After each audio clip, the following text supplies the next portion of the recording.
kaya kulang-kulang ako. Hindi lang araw, hindi lang buwan, kundi ilang taon tayo ay di magkikita. Makakaya ko ba yun? Sa tingin ko hindi ko kaya, dahil ako'y mamamatay kapag wala ka. Wala ka, nandito sa akin tabi, kaya di na mapigil ang luha. Gusto kitang makapiling, mayakap, mahalikan yun lang di ko pa makuha. Dahil ilang kilometro at milya ang ating distansya at ating pagitan. Pangungulila ko sa iyo, yan ang resulta ng aking biglaang paglisan. Di ito madali para sa'yo, ngunit mas hindi madali ito para sa'kin. At alam ko hindi tayo magkakalapit kahit sa 1,000 dalangin. Nadadamaan lungkot at buot, pinagpisat ang pagkabigo at pasakit. Ngunit gaano ka man kalayo sa aking puso, palagi ka di ko malapit.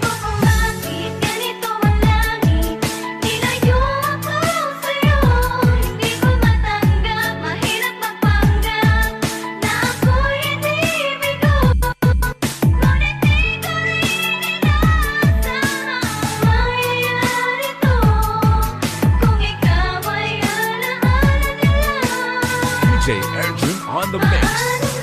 Pinipilang ang mga araw hanggang sa aking pag-alis. Sa pagpalamig ng malamig, lalo akong nagtitiis. At tinatago ang namumuong lungkot sa aking damdamin. Di mo lang alam, di ko na kaya, di ko lang maamin. Dahil sabi mo sa akin, masaya ka para sa akin. Di mo lang alam, ako'y nalulungkot na para sa akin. Dahil tayo'y magkakalayo na walang kalaban-laban. Ang masakit pa doon kung kailan pa tayo nagmahalan tayo dalawa, ngunit bakit ito naging plano? Nakapalarang naging malupit, ako'y inilayo sa'yo ng eroplano. Habang ako'y nasa himpapawid, ako'y nakatingin sa mga alapaa. Pati iniisip na sa alaala na lang ba kita muli makakayakap. At sa gabi nakatitig sa mga larawan, nakatabi ko sa aking kama. Nakatingin at tinatanong, dito na lamang ba tayo magkakasama? Nasa malayo na ang aking katawan, tao at parang pinipilas. Dahil puso ko'y naiwan dyan sa'yo sa Pilipinas. Hindi ko kung bakit